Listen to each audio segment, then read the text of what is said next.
But the worst flooding in 15 years has destroyed crops throughout the Midwest, pushing up the price of wheat, corn, soybeans. Later this hour, the USDA will release its latest crop report. Let's not forget about oil prices. It's a great time to talk to Dennis Gartman, founder of the Gartman Letter. Dennis, you've been standing aside from crude. You tell me for how long, and do you ever get the urge to just buy more futures and just say, this is just too big to fight? Nah, I don't. I have no urge whatsoever to trade crude futures, none at all. I own some stock in British Petroleum Trust. I'm long a little bit, but the operative words here are little bit. This is not a market for amateurs, and it's not a market for professionals. I will let others either wiser or dumber than I trade that market. Yeah.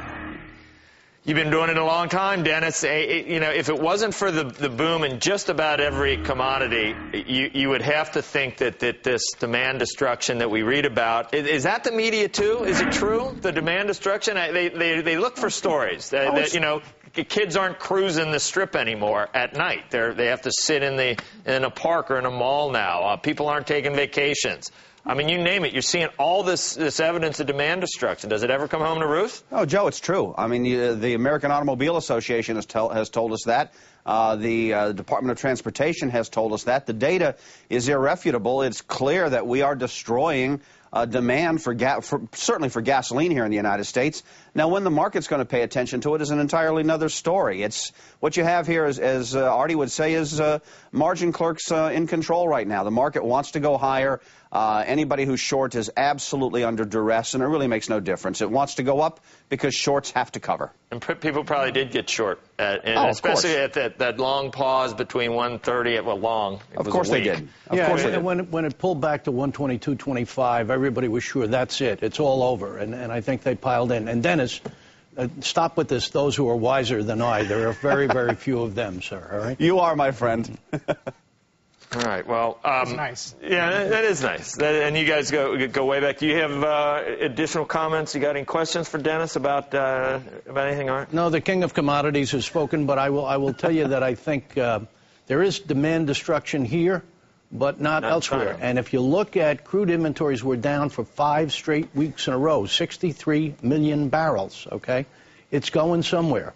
There are lines in China 3 blocks long. They got the Olympics coming up. They don't want Joe Kernan to go there, rent a car, and not be able to get any gas. Don't worry, I'm afraid to go into New York. And the Chinese are putting crude into their own strategic petroleum reserve, and we continue to put crude into our strategic petroleum reserve, which we should have stopped some time ago, and we just haven't done that yet. Dennis, we get the crops report today. Yeah. We know that the numbers are going to be down because of all the problems in the Midwest with the weather, with the flooding. What would actually come as a surprise, though, to the markets? Well, the problem with the crop report today, Becky, is that it was done early in July, before the flooding began. The USDA has actually gone out, tried to do some resurveying.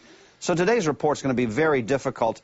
You're probably going to lose about 2 million acres in corn. It's probably that we've lost 3 million or 4 million acres. So the question will be whether the USDA has been able to put it in.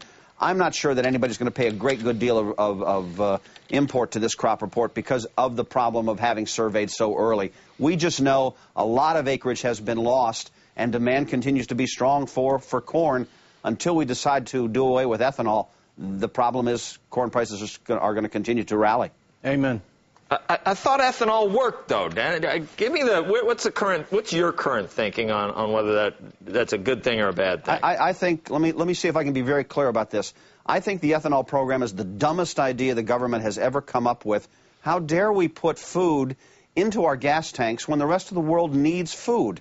I think it's wrong, it's a bad fuel, it's absolutely nonsense. And if it wasn't for the fact that we had Iowa primaries or Iowa caucuses to start the presidential year, I don't think we'd have an ethanol program. Why aren't we bringing sugar-based ethanol from Brazil into the United States instead of using corn for food to put into our gas tanks? It's just a bad idea.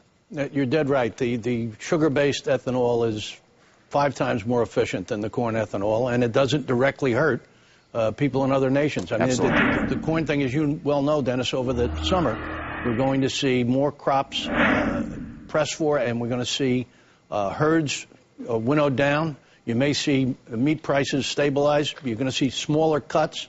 because they're going to be taking them out younger. And then in the autumn, watch out. I don't think enough people have paid attention, Art, to the fact that you've seen an awful lot of cattlemen cutting the size of their herd, sending cattle to market at much smaller sizes because they can't afford to feed them out. So you've had low prices for meat for the last month or so. But when you get to December and beyond next year, if you think prices for meat are expensive now, to put it in the vernacular, you ain't seen nothing yet. Oh, God. Okay. Thank you. Thanks, Dennis. We'll check back in soon.